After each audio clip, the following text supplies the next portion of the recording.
สบายดีนะครับพระเจ้าซื้อทำในวิสัยนะครับการจัดตั้งบ้านในสนองใต้ปัจจุบันนี้ครับพระเจ้าก็ได้มาร่วมธุรกิจกับบริษัทพีเอสนะที่ว่าผ่านมา2 ปีกว่าก็ถือว่าอุดมสมบูรณ์ในปัจจุบันนี้ก็ถือว่ามีปัญหาหลายสิ่งหลายอย่างเนื่องจากธนาคารแจ้งการฉะนั้นข้าพเจ้า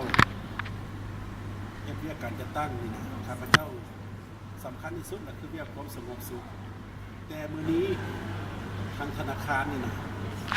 สร้างความปั่นป่วนเป็นอย่างไพว่าจังสั้น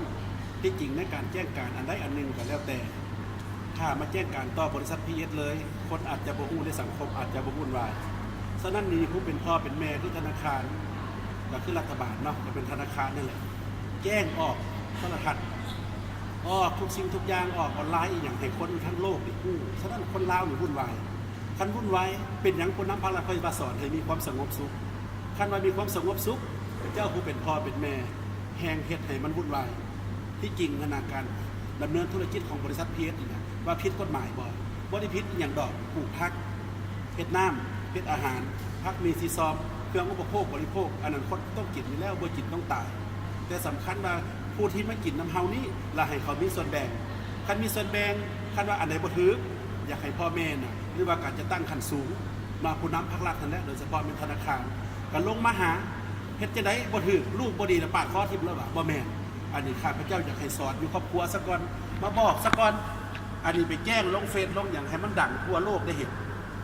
เฮ็ดเอาหน้าบ่ได้เฮ็ดเอาหยังแล้วบัดนี้ข้าพเจ้าผิดกับเมียนี่ให้ลงเฟซบ่ได้ต่อไปคนเถียงกันให้ลงเฟซบ่มันค่อยได้ดังให้คนทั้งโลกได้ฮู้บ่ฉะนั้นความสงบสุขอยู่ไสที่ผู้นำภาครัฐเคยสอนเฮาตลอดว่า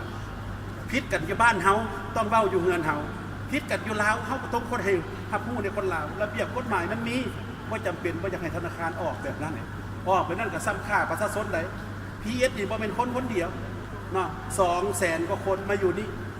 ในนั้นเนี่ยระดมมีหยังมาจากต่างประเทศลูกหลานไปอยู่ต่างประเทศเซานมเฮาไหลไปพุ่นเบิดเขาบ่มีเวียกเฮ็ดงานทำแต่เวลาพีเอสสร้างโอกาสให้คนลาวมาเฮ็ดเวียก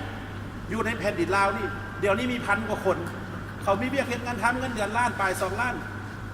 เป็นอย่างค่อยบอกว่าพีเฮ็ดผิดแนวทางฉะนั้นอยากให้คันเทิงพิจารณาลองเบิ่งว่าธนาคารนี่เฮ็ดแบบนี้สมควรหรือบ่ดีแท้บ่เนาะแม่นความสงบสุขที่แท้จริงแท้บ่ถ้ามันบ่แม่นก็อยากให้คันเทิงกันตำนี้ส่งข่าวไปหามันบ่ได้เหนือบากระแหงคันเขาฆ่ายาเสพติดคันเขาขายอันอื่นอันนั้นข้าพเจ้าก็ยอมรับข้าพเจ้าก็เป็นผู้หนึ่งเป็นสมาชิกพรรคเป็นการจัดตั้งของพรรคของรัฐแต่ว่าเฮ็ดเดี๋ยวนี้ข้าพเจ้าบ่เห็นดีอันนี้ท่วงสิทธิ์ของประชาชนลาวเป็นอย่างค่อยจังซั่นเรียกงานความสงบนี่อันที่1เลยเป็นเรียกงานป้องกันชาติป้องกันความสงบอันนี้เดี๋ยวนี้มันวุ่นวายเพราะอย่างเพราะแจ้งการจากธนาคารลงอย่างลงเฟซออกโทรทัศน์ให้คนทั้งโลกฮู้ให้เขาวิจารณ์ไผวิจารณ์คนลาวเป็นไผแต่เป็นเฮาฉะนั้นนี่นะจะขอเรียกร้องนักธนาคารนี่ว่าก่อนสิเฮ็ดอีหยังให้เบิ่งซะก่อนว่าสิ่งที่แก้ออกไปหั่นมันเป็นความสงบหรือบ่ถ้ามันบ่แม่นเสียดไปได้ให้มันสงบถ้าบ่มีพนักงานมาส่งให้พีเอสจ้างข้าพเจ้าก็สิมาส่งให้ซ้ำใบแจ้งการนี่นะบ่ต้องไปลงวิจารณ์ให้สังคมเขาฮู้ล่ะถ้าว่าบริษัทพิษมันถูกต้องล่ะบ่อายประเทศอื่นล่ะผลิตกสิกรรมกินละพิษผลิตข้าวกินละพิษผลิตน้ำกินละพิษข้าพเจ้าคิดว่าควรอายต่างชาติที่เขาเห็นข่าวของพวกเขาคนลาวดินลาวกว้างใหญ่ไพศาลมีน้ำมีดินอุดมสมบูรณ์ปลูกพักกินละพิษกฎหมายลาวข้าพเจ้าคิดว่าให้คันเทิงลองพิจารณาโดยเฉพาะเป็นท่านนายกรัฐมนตรีผู้นำประชาชนสูงสุดปัจจุบันนี้ข้าพเจ้าได้เห็นข่าวหลายอย่างที่สังคมออนไลน์ได้ย่องยอสมเสยสรรเสริญท่านนายกแม้แต่ไม่ของเถื่อนของผิดกฎหมายสั่งเบิดลบล้างแต่ว่าพีเอสนี่มันในรูปแบบกสิกรรมคือกระดูกสันหลังของชาติถ้ามื้อนี้ถ้าพีเอสเฮ็ดบ่ได้คนลาวเซาซะบ่ต้องปลูกอย่างกินเลยนะถ้าปลูกอย่างกินพิษธนาคารแบบนี้ให้ทางคันเทิงพิจารณาลองเบิ่งเนาะถ้ามันผิดมันถูกอันใดในนามประชาชนข้าพเจ้าคิดว่ามันถูกเพราะข้าพเจ้าเปลี่ยนแปลงเรียกงานสามสร้างว่าให้คนลาวหังเมื่อนี้กับลังสีหัง2 ปีผ่านมาข้าพเจ้ามีอยู่มีกินย้อนพีเอสแต่ว่าหลังจากแจ้งการมาผู้ใดก็ย่านเลยแบบนี้คนลาวเขายังบ่ได้มีการต่อสู้ถ้าภาครัฐแจ้งคนลาวเขาเป็นคนฟังความการแจ้งไปใดปฏิบัติบ่กล้าคนกินน้ำดื่มเหล้าปัจจุบันนี้ทั้งที่ของเขามาลงทุนเองผลิตเองกินเองใส่เองธนาคารบอกกับพิษนี่จากขายน้ำมื้อละ1,000 ล้านตอนนี้เหลือ50 ล้านบาทฉะนั้นสิให้พีเอสไปปั่นเงินให้สมาชิกได้จังได